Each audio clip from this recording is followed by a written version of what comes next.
The wrestling world is in shock. Seth Rollins has crossed a line that nobody saw coming, and Finn Balor is paying the price.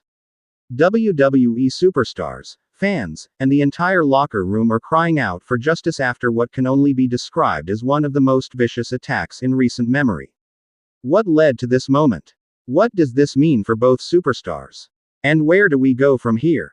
Stay tuned because we're breaking down everything about this shocking incident. What's up, Wrestlingverse family? Welcome back to the channel.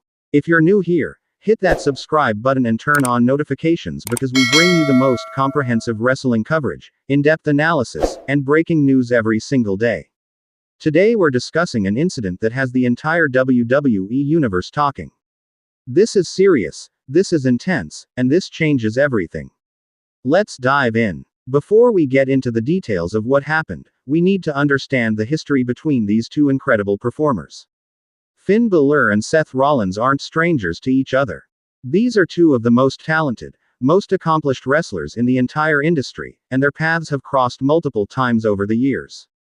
Both men have held world championships. Both have main-evented major pay-per-view events. Both have that killer instinct that separates good wrestlers from truly elite competitors. But there's always been an underlying tension between them, a competitive fire that's been building for years.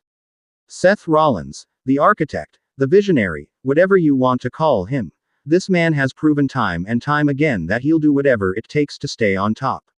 He's betrayed brothers. He's manipulated situations to his advantage. He's shown that when his back is against the wall, there are no lines he won't cross. Finn Balor, on the other hand, has always carried himself with a certain code. The Prince, and when necessary, the Demon King. He's intense, he's focused, and he's absolutely capable of matching Rollins move for move in the ring. But there's always been a sense that Finn operates with honor, with respect for the business. That contrast is what makes this incident so shocking. Because what Seth Rollins did wasn't just about winning a match or gaining an advantage. This was something darker. This was personal. This was designed to hurt, to injure, to potentially end a career. The tension between these two had been escalating for weeks. Backstage confrontations, near physical altercations, verbal jabs during promos. The WWE universe could feel something big was coming, but nobody, and I mean nobody, expected it to go this far. Let's talk about what actually happened. The incident occurred during what was supposed to be a standard match situation. Finn Balor was scheduled to compete, and everything seemed normal. The bell rang. The action was flowing. And then Seth Rollins appeared. At first, it seemed like maybe this was just going to be interference. A distraction. Maybe a post-match beatdown. Those things happen in wrestling all the time. But what unfolded was something completely different. Something more calculated. Something more dangerous. Rollins didn't just attack Finn Balor, he targeted him. Specific body parts. Calculated strikes. Using the environment, the ring structure, the steel steps, everything at his disposal not just to win, but to inflict maximum damage. This wasn't wrestling. This was an assault. The crowd's reaction told the entire story. The gasps. The shocked silence. And then the chants. Not cheers, not boos, but genuine concern for Finn's well-being. When a wrestling crowd breaks character like that, when they stop reacting to the storyline and start reacting to the reality of what they're witnessing, you know something has gone to a different level.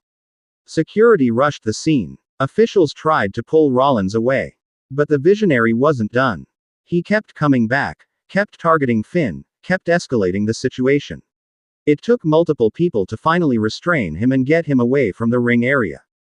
And Finn Balor, the man who's survived wars in Japan, who's conquered every major promotion he's been part of, who transforms into the Demon King when the stakes are highest, he was down. Medical personnel immediately surrounded him. The concern on their faces was evident even from the crowd. The broadcast had to cut away. Commentary went silent. That eerie, uncomfortable silence that tells you this has gone beyond entertainment into something real and serious. The kind of moment that makes you remember that despite the scripted nature of wrestling, these are real athletes putting their bodies at genuine risk. The immediate aftermath was chaos. Social media exploded within minutes. Fellow WWE superstars started tweeting their shock and concern. Wrestlers from other promotions weighed in. The hashtag supporting Finn started trending worldwide. This wasn't just a wrestling angle, this felt like the entire industry rallying around one of their own. Current WWE superstars who've worked with both men expressed disbelief. Some called for Rollins to be suspended. Others demanded consequences. A few tried to provide context or defend Rollins' actions, but they were drowned out by the overwhelming response of shock and anger. Legends of the business chimed in too. Veterans who've seen it all, who've been through countless intense angles and dangerous situations, were saying this crossed a line. When people who lived through the Attitude Era are saying something went too far, you know it's serious. The WWE locker room reportedly held an impromptu meeting. Wrestlers wanting answers. Wanting to know about Finn's condition.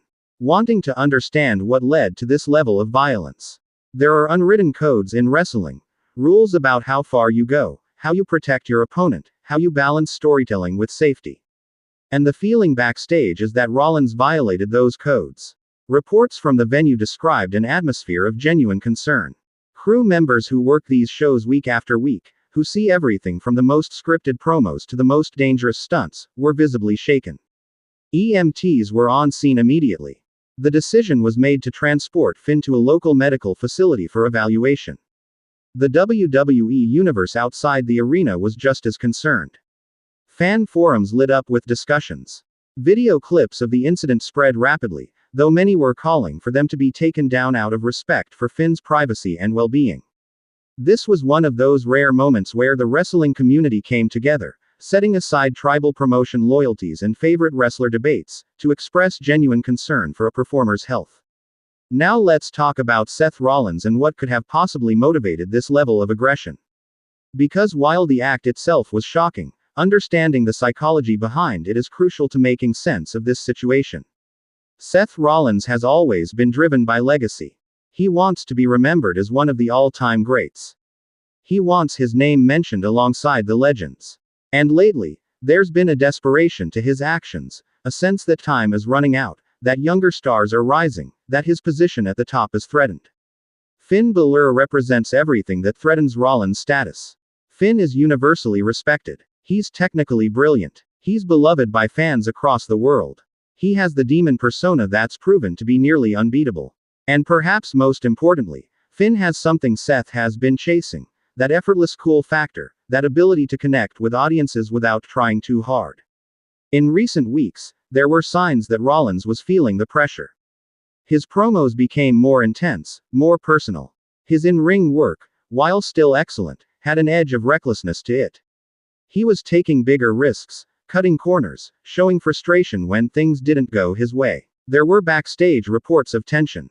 Rollins allegedly confronted Finn multiple times, accusing him of politicking, of trying to take his spot, of not paying proper respect. Finn, characteristically calm, reportedly tried to defuse these situations. He has no interest in backstage drama. He lets his work speak for itself. But that calm demeanor might have actually escalated things. To someone like Rollins, who's always been emotional and reactive, Finn's cool dismissal could have felt like disrespect. It could have felt like Finn wasn't taking him seriously as a threat. And for a competitor like Seth Rollins, that's gasoline on a fire. The incident itself felt premeditated. This wasn't a heat-of-the-moment explosion.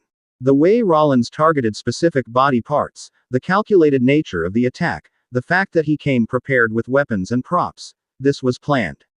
This was thought out. And that makes it even more disturbing. The big question now is about consequences. What happens to Seth Rollins? In the world of wrestling, actions have to have consequences for storylines to have weight.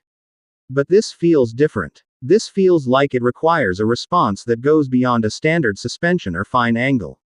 There are calls from the WWE universe for serious punishment. Suspension. Stripping of any titles or opportunities.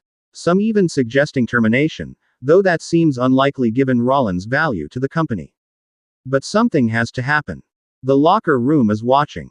The fans are watching. And if WWE doesn't respond appropriately, it sends the wrong message about what's acceptable.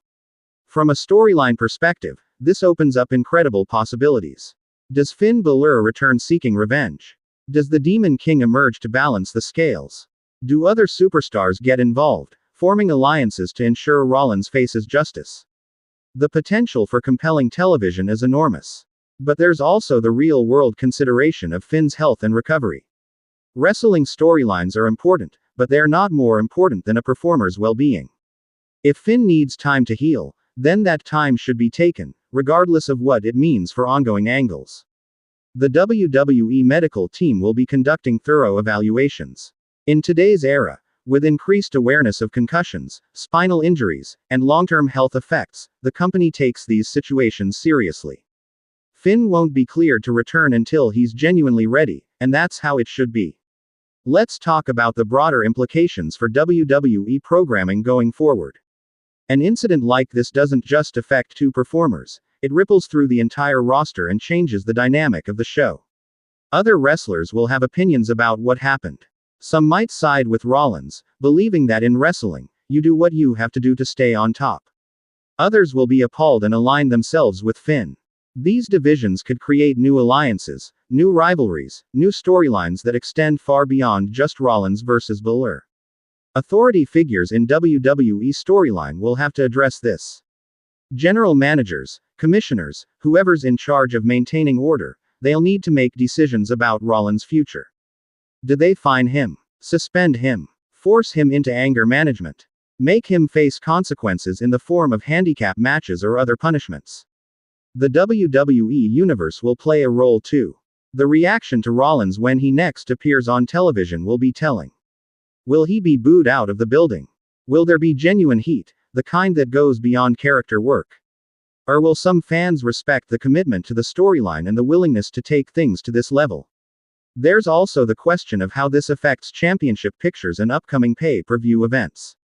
If Finn was scheduled for title opportunities or major matches, those plans might need to change. The wrestling community stands behind him, ready to welcome him back when he's healthy and ready.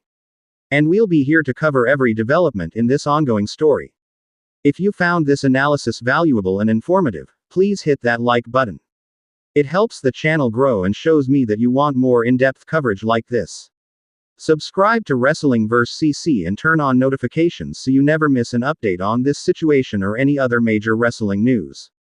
Coming up next on the channel, we'll be monitoring Finn's condition, tracking WWE's official response, analyzing the fallout from this incident, and exploring where this rivalry goes from here. You definitely don't want to miss that coverage.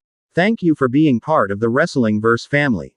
Remember to keep the discussion respectful, support the wrestlers who put their bodies on the line for our entertainment, and stay tuned for more updates.